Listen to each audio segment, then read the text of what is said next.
नमस्कार, निकोबार टाइम्स में आपका स्वागत है।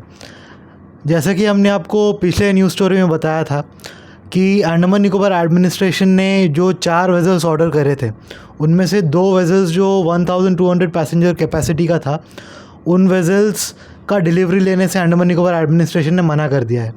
और इसके पीछे कारण ये बताया जा रहा है कि जो डिमांड है शिप ट्रैवल का अंडमान में, वो जो है काफ़ी हद तक रिड्यूस हो गया है, जिसकी वजह से ये वेसल्स का डिलीवरी वो अब नहीं ले पाएंगे और वो कोचीन शिपयार्ड को उन्होंने ये कन्वे कर दिया है। और कोचीन शिपयार्ड जो है नए बायर्स ढूंढ रहे हैं इन वेसल्स के लिए।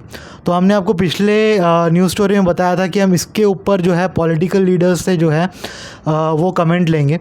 तो इस वक्त हम जो है TSG भास्कर जी के साथ हैं, जो कि अंडमान निकोबार टेरिटोरियल कांग्रेस कमेटी के कैंपेन कमेटी चेयरपर्सन है और एक प्रोमिनेंट पॉलिटिकल लीडर है अंडमान निकोबार आइलैंड्स के। इस इशू पर हमने दोनों बीजेपी और कांग्रेस को कांटेक्ट किया है, तो अब तक सिर्फ हमारे पास कांग्रेस का ही रिस्पॉन्स आया है। तो इनसे जानते हैं कि इनका क्या व्यू है इस पूरे मामले में, क्योंकि ये 1200 पैसेंजर कैपेसिटी का जो 2 जहाज़ है, अटल और अशोका, इसका ऑलमोस्ट पेमेंट भी अंडमान निकोबार एडमिनिस्ट्रेशन ने कोचीन शिपयार्ड को कंप्लीट कर दिया है। ये स्टेज वाइज जो पेमेंट उनके एग्रीमेंट में था, उस हिसाब से जो है पेमेंट भी उनको देते गए और अब जहाज़ जो है वो ऑलमोस्ट रेडी है।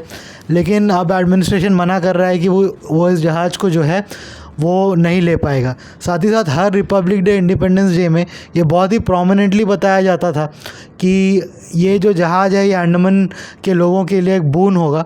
और ठीक इंडिपेंडेंस डे से 2 दिन पहले इकोनॉमिक टाइम्स में ये खबर छपी और अब जो है हम भी इसके ऊपर एक स्टोरी कर रहे हैं। और एक जो है अंडमान के लिए, लोगों के लिए ये एक तरह से जो है एक दुखद खबर है, क्योंकि इतने अच्छे एसेट्स जो कि इतने इंटरनेशनल स्टैंडर्ड्स को ध्यान में रखते हुए बनाए गए थे, जो कि टूरिज़्म को भी बूस्ट कर सकता था, लोकल ट्रैवल को भी जो है अच्छे से बूस्ट कर सकता था, वो एसेट हमारे हाथ से जा रहा है। तो TSG भास्कर सर से जानते हैं कि उनका क्या व्यू है इस पूरे इशू में।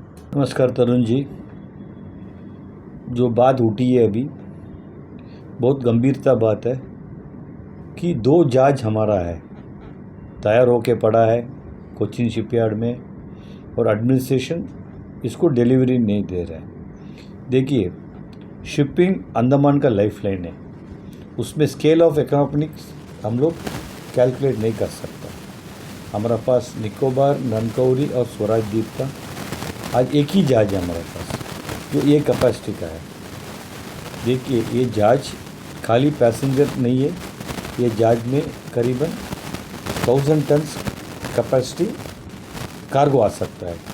1000 टन्स कैपेसिटी बोले से अराउंड 35-36 कंटेनर्स आ सकता है। आज आप एक एक करके इसको आप तोल करना पड़ेगा, ताकि ये नहीं लगना कि हम लोग बायस्ड बात करते हैं। फर्स्ट, ये जहाज का दाम 410 करोड़ का एक जहाज का दाम था वो टाइम में जब एग्रीमेंट किया।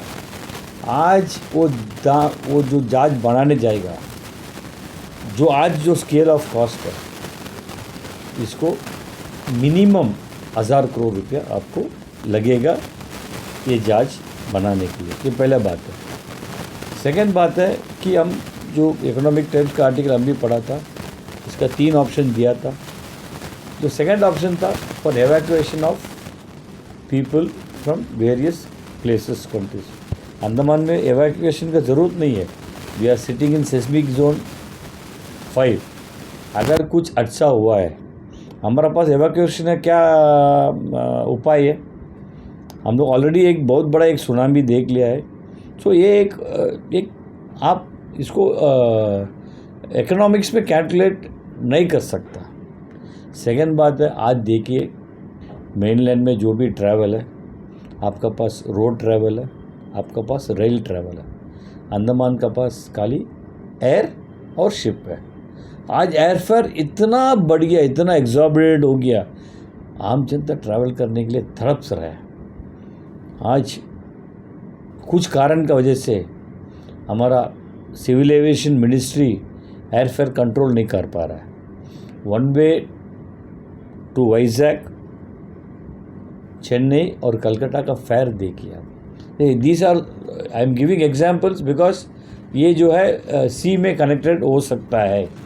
हमको एडमिनिस्ट्रेशन का तकलीफ़ मालूम हो रहा है कि इतना बड़ा जहाज लेके हम लोग पैसेंजर्स कमती जा रहा है, ये तो मानना पड़ेगा एडमिनिस्ट्रेशन का एक पॉइंट ऑफ व्यू। आप और एक बात है, इसमें लिखा है गया कि we are not able to fill up even the 500 passenger vessel. ये गलत बात है, ये झूठ बात है। इकोनॉमिक टाइम्स में वो डाला गया, क्यों फिलअप नहीं कर सकता? आपको तो जहाज तो फुल जा रहा है।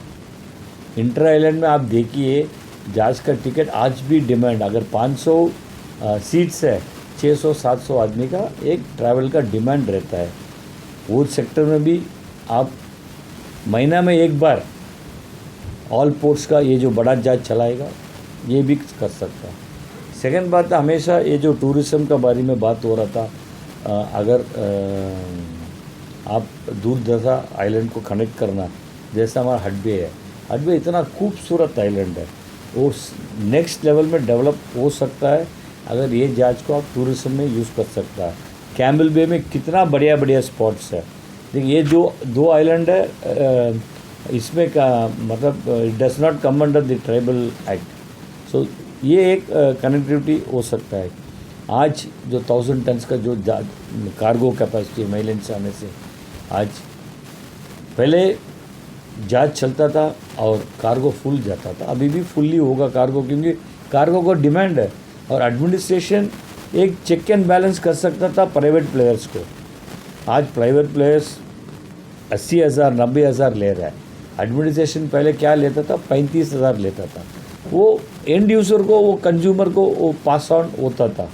आज अगर एक जहाज महीना में 3 ट्रिप करता है, 100 कंटेनर आता है, सो महीना में 200 कंटेनर एडमिनिस्ट्रेशन का साइड से आता है।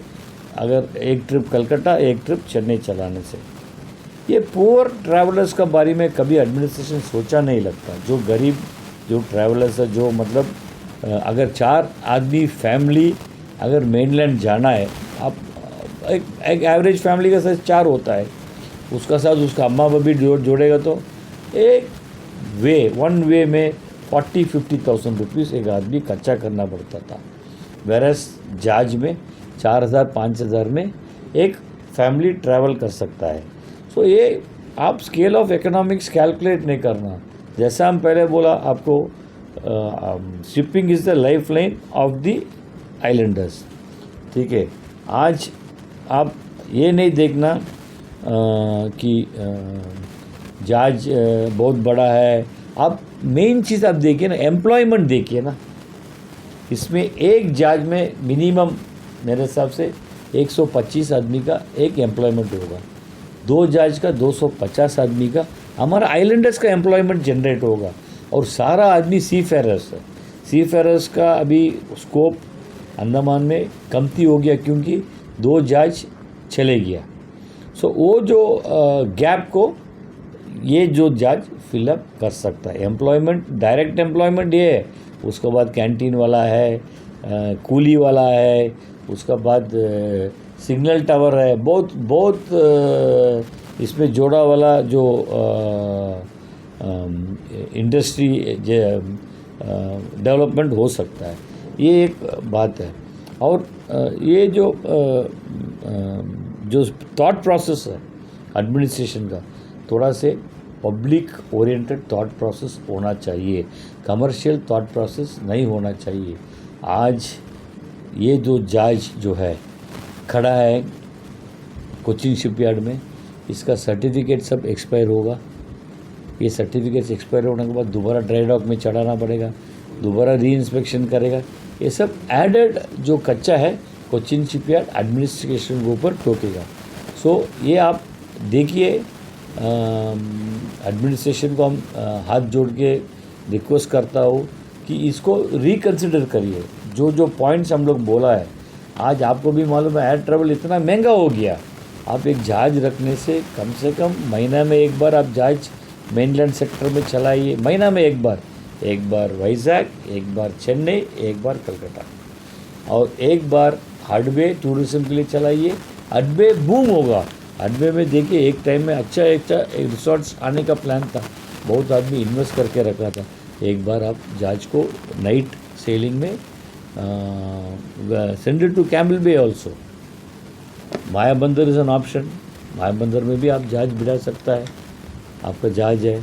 आप वही है, shipping is the life line. दोबारा ये बात हम बोलने मनता है, ताकि देखिए आप जब ऑर्डर किया था कुछ असेसमेंट करके तो ऑर्डर किया, ऐसे आप लोग ऑर्डर नहीं किया ना। एक परचेस कमेटी होता था, एक परचेस कमेटी का स्केल ऑफ ऑपरेशन चेक करता था, कितना स्केल में जहाज बनता है। हमको 400 का कैपेसिटी बनता, 500 का कैपेसिटी बनता। आज नालंदा, कैम्बल बे और क्या नाम है, सिंधु, ये तीनों चल रहा है, फुल कैपेसिटी में चल रहा है। अगर 2 जहाज ड्राई डॉक में चले गया, पूरा प्रॉब्लम दोबारा खड़ा हो जाएगा। सो हम ये जो स्कीम को हम टोटली एक्सेप्ट नहीं कर सकता है। हमको मालूम है ये फाइनेंशियल इम्प्लीकेशन है, वो फाइनेंशियल इम्प्लीकेशन भी आप लोग तो उसको एक सेट ऑफ किया होगा इसका फाइनेंशियली। सो प्लीज़ आप डिलीवरी लेके आइए, अंडमान में चलाइए। It is a state of the art vessel. आज वो जहाज बनाएगा आपको 1000 करोड़ रुपया में बनेगा। आज आपको 410 420 करोड़ में आपको एक जहाज हाथ में मिला है।